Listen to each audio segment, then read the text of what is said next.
শুভেচ্ছা। বাঙালিয়ানার প্রদোষের সংবাদে স্বাগত।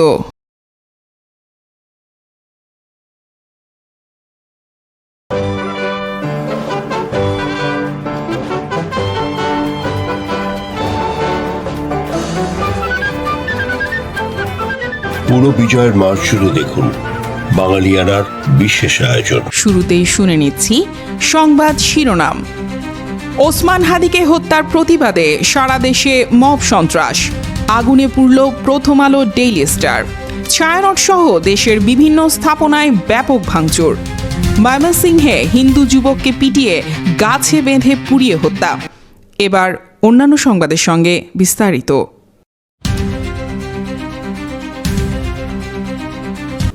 রাজধানীর কাউরান বাজারে অবস্থিত দৈনিক প্রথম আলো এবং দ্য ডেইলি স্টার কার্যালয়ে হামলা, ভাঙচুর, লুটপাট ও অগ্নিসংযোগের ঘটনা ঘটেছে। বৃহস্পতিবার দিবাগত রাত 11:15টার দিকে একদল লোক এই হামলা চালায়। এই ঘটনায় পত্রিকা দুটির প্রকাশনা বন্ধ রয়েছে। শুক্রবার বাজারে দিতে পারেনি কর্তৃপক্ষ। শুরুতে প্রথম আলো অফিসে অগ্নিসংযোগের পরে ডেইলি স্টারে হামলা চালানো হয়। পরে রাতে ঘটনাস্থলে যায় সেনাবাহিনী। তারা বিক্ষোভকারীদের বুঝিয়ে সরিয়ে দেওয়ার চেষ্টা করেন। এ সময় বিজিবি সদস্যদের দেখা যায়। হামলাকারীরা ডেইলি স্টার অফিসে ব্যাপক লুটপাট চালায়। প্রকাশিত ভিডিওতে তাদের কম্পিউটার থেকে শুরু করে বিভিন্ন যন্ত্রপাতি লুট করতে দেখা যায়। এমনকি ক্যাফেটেরিয়ার ফ্রিজ থেকে আইসক্রিম লুট করে খেতেও দেখা গেছে কিছু বিক্ষোভকারীদের। প্রথম আলোর 4তলা ভবনটি পুরোপুরি পুড়ে গেছে। শুক্রবার সকালেও সেখানে কিছু জায়গা থেকে ধোঁয়া উঠতে দেখা যায়। ফায়ার সার্ভিসের একটি টিমকে ঘটনাস্থলে দেখা গেছে। অন্যদিকে হামলাকারীদের দেওয়া আগুনে ডেইলি স্টার অফিসের নিচতলা ও দোতলা পুড়ে গেছে। অফিসের ভেতরে ভাঙচুর করে ফেলে রাখা জিনিসপত্র পড়ে থাকতে দেখা গেছে। প্রথম আলোতে দেয়া আগুন নেভাতে গিয়ে ফায়ার সার্ভিসের 2 জন কর্মী আহত হয়েছেন। ফায়ার সার্ভিসের পক্ষ থেকে তথ্যটি নিশ্চিত করা হয়েছে। আহত 2 জনই মোহাম্মদপুর ফায়ার স্টেশনের দমকল কর্মী। গণমাধ্যমের উপর এই ধরনের ন্যাক্কারজনক হামলার প্রতিবাদ জানাচ্ছে বাঙালিয়ানা। একই সঙ্গে গণমাধ্যমের স্বাধীনতায় আঘাতকারী সকল পক্ষকে আইনের আওতায় এনে বিচারের দাবিও জানাই আমরা। সাংবাদিকতা অপরাধ নয়, গণমাধ্যম উন্মুক্ত হোক।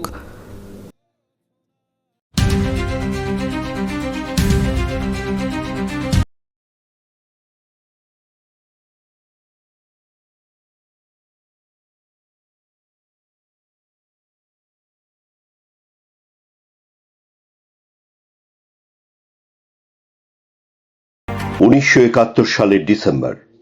ধীরে ধীরে বৃদ্ধি পাচ্ছিল বাংলার মুক্তাঞ্চলের মানচিত্র। অবস্থা বেগতিক দেখে পাকিস্তানি হানাদার বাহিনীও বাড়াচ্ছিল হিংস্র নৃশংসতার থাবা। রক্তাক্ত সেই সময়েই অস্ফুটে বেজে চলছিল বিজয়ের গান। সারা বিশ্বের ইথারে ইথারে উচ্চারিত হচ্ছিল বজ্র নির্ঘোষে একটি নাম, যে নাম মাথা নত করতে জানে না। রক্ত স্নাত সে নাম বাংলাদেশ। বাংলার পূর্ণ বিজয়ের ক্ষণ গণনায় আজ 19শে ডিসেম্বর। বিজয়ের 3 দিন পর আত্মসমর্পণ চুক্তি অনুসারে এদিন সকাল 10:45 ঢাকা ক্যান্টনমেন্টের গলফ মাঠে 478 জন পাকিস্তানি সেনা অফিসার মেজর জেনারেল রাও ফরমান আলীর নেতৃত্বে তাদের অস্ত্র সমর্পণ করে। এরপর ঢাকা সেনানিবাসের বিভিন্ন ইউনিটে অস্ত্র সমর্পণ করে পাকিস্তানি বাহিনীর 30,000 সৈন্য। মিত্রবাহিনীর পক্ষে ভারতীয় সেনাবাহিনীর মেজর জেনারেল সগৎ সিং অস্ত্র গ্রহণ করেন। ঈশ্বরদী শহরের অবাঙালি অধ্যুষিত লোকশেড এলাকায় বেশ কিছু বাঙালি অবাঙালি রাজাকার আত্মগোপনে থাকায় পাক হানাদার বাহিনী ও তাদের দোসর রাজাকারদের সঙ্গে মুক্তিযোদ্ধাদের যুদ্ধ চলতে থাকে এদিনও। বাংলাদেশ সরকারের হ্যান্ডআউট সূত্রে জানা যায়, সরকারের অগ্রবর্তী প্রশাসনিক দল ঢাকাস্থ সচিবালয়ে সরকারি কর্মচারীদের এক বৈঠক আহ্বান করে। এ সভায় বাংলাদেশ ভারত মিত্রবাহিনীর অধিনায়ক লেফটেন্যান্ট জেনারেল জগজিৎ সিং অরোরা এবং বাংলাদেশ সরকারের অন্যতম সচিব রুহুল কুদ্দুস বক্তব্য রাখেন। এদিন রাতে পাকিস্তান বেতারে প্রেসিডেন্ট পদে ইয়াহিয়া খানের ইস্তফা দানের বার্তা ঘোষিত হয়। বার্তায় বলা হয়, আগামীকাল প্রতিনিধিত্বমূলক সরকার গঠনের সাথে সাথে তিনি ক্ষমতা হস্তান্তর করবেন। পাকিস্তান পিপলস পার্টির প্রধান জুলফিকার আলী ভুট্টো নিউ ইয়র্ক থেকে এখন দেশের পথে রয়েছেন এবং তিনি নতুন সরকার গঠন করবেন বলে মনে করা হচ্ছে। পাকিস্তান বিমান বাহিনীর প্রাক্তন প্রধান এয়ার মার্শাল আসগর খান রাওয়ালপিন্ডিতে এক সাংবাদিক সম্মেলনে প্রেসিডেন্ট ইয়াহিয়াকে আহাম্মক হিসেবে অভিযুক্ত করেন। তিনি ইয়াহিয়া ও তার দোসর জেনারেলদের প্রকাশ্য বিচার দাবি করেন। ঢাকা থেকে ফিরে লন্ডনে এদিন ব্রিটিশ এমপি জন স্টোনহাউস বলেন যে তিনি পাক বাহিনীর নৃশংসতার ঘৃণ্য দৃশ্য দেখতে পেয়েছেন। এখনো রাজপথে শবদেহ পড়ে আছে। তিনি আরো জানান, একজন মেজর জেনারেল সহ 6 জন পাকিস্তানি অফিসার হত্যার জন্য 2000 বাঙালি বুদ্ধিজীবীর তালিকা তৈরি করেছিল। ডেইলি টেলিগ্রাফ সংবাদদাতা ক্লেয়ার হলিংওয়ার্থ ঢাকা থেকে পুনরায় চালু হওয়া প্রথম আন্তর্জাতিক টেলিফোন যোগাযোগের মাধ্যমে পত্রিকাকে জানান যে বাংলাদেশ সরকার যুদ্ধাপরাধী হিসেবে প্রাক্তন গভর্নর ডাক্তার আব্দুল মালিকের বিচার করতে পারে। রাতে কড়া প্রহরায় তাকে ক্যান্টনমেন্টে নিয়ে যাওয়া হয়েছে।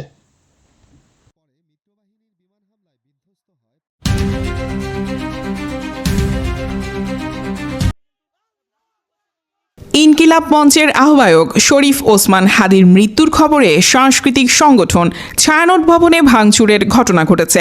18 ডিসেম্বর দিবাগত রাতে একদল বিক্ষোভকারীরা ধানমন্ডির 7তলা এই ভবনের বিভিন্ন তলায় গিয়ে ভাঙচুর করে। এ সময় ভবনের বাইরে আগুন দেওয়ারও ঘটনা ঘটে।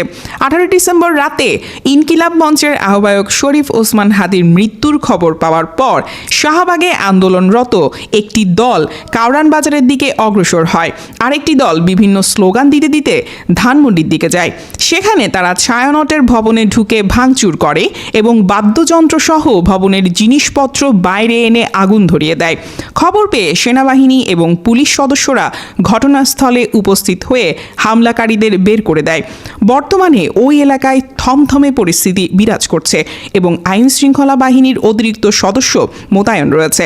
রাত 3:30টার দিকে ছায়ানটের ফেসবুক পেজে সংগঠনের সব কার্যক্রম পরবর্তী ঘোষণা না দেয়া পর্যন্ত স্থগিত রাখার ঘোষণা দেওয়া হয়েছে।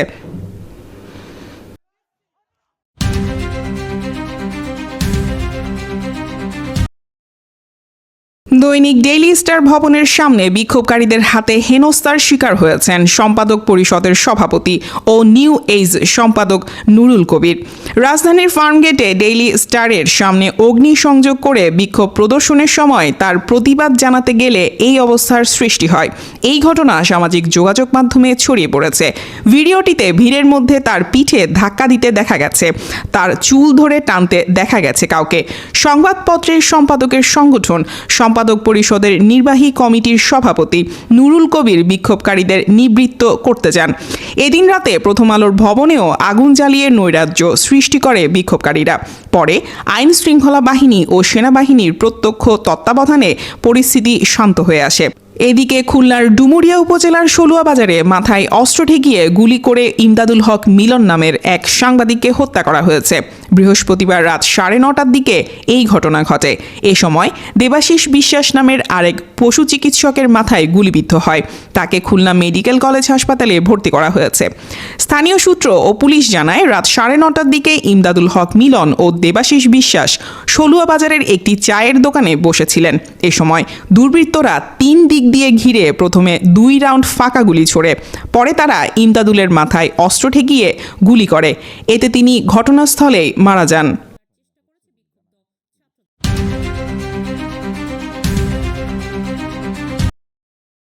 পরিবারের চাওয়া অনুযায়ী ইনকিলাব মঞ্চের মুখপাত্র শরীফ ওসমান হাদিকে ঢাকা বিশ্ববিদ্যালয়ের কেন্দ্রীয় মসজিদের পাশে অবস্থিত জাতীয় কবি কাজী নজরুল ইসলামের কবরের পাশে সমাহিত করা হবে।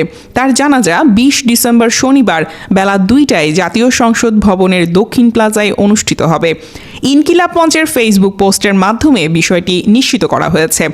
এর আগে বাংলাদেশ সময় সন্ধ্যা 5:50 দিকে হজরত শাহজালাল আন্তর্জাতিক বিমানবন্দরে অবতরণ করে ওসমান হাদির মরদেহ বহনকারী বিমান। বাংলাদেশ এয়ারলাইন্সের ফ্লাইট BG585 এর করে সিঙ্গাপুর থেকে দেশে আনা হয়েছে হাদির মরদেহ।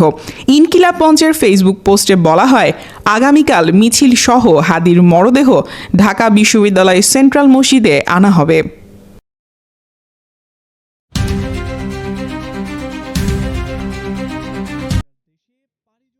ইনকিলাব মঞ্চের মুখপাত্র শরীফ ওসমান হাদির মৃত্যুতে শোকের পাশাপাশি রাজধানী থেকে শুরু করে জেলা উপজেলা বিশ্ববিদ্যালয় ক্যাম্পাস থেকে মহাসড়ক সবখানেই ক্ষুব্ধ ছাত্র জনতার ঢল নেমেছে। রাতে কয়েকটি স্থানে ভাঙচুর ও অগ্নিসংযোগের ঘটনা ঘটে। চট্টগ্রামে ভারতীয় সরকারি হাই কমিশনার ডক্টর রাজীব রঞ্জনের বাসভবনে হামলার চেষ্টা করেছে বিক্ষুব্ধ ছাত্র জনতা। এ সময় পুলিশের সঙ্গে তাদের ধাওয়া পাল্টা ধাওয়ার ঘটনা ঘটেছে। ঘটনাস্থল থেকে 12 জনকে আটক করেছে পুলিশ।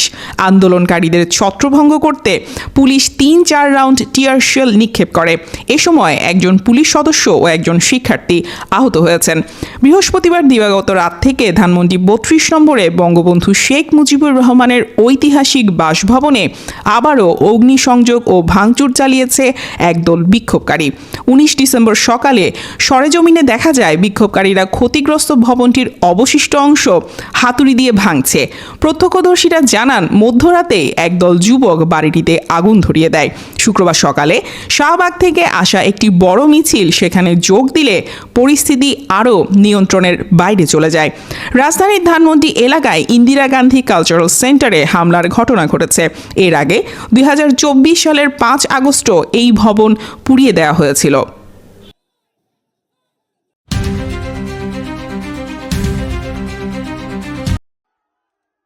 ধর্ম অবমাননার অভিযোগে ময়মনসিংহের ভালুকায় হিন্দু ধর্মের এক যুবককে পিটিয়ে হত্যা করেছে একদল ইসলামজীবী।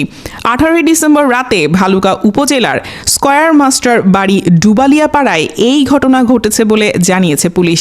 পিটিয়ে হত্যার পর ওই যুবকের মরদেহ গাছের সঙ্গে বেঁধে আগুন দেওয়ার ঘটনাও ঘটেছে বলে জানিয়েছেন ভালুকা থানার ডিউটি অফিসার রিপন মিয়া। নিহত যুবকের নাম দীপু চন্দ্র দাস বলে জানিয়েছে পুলিশ।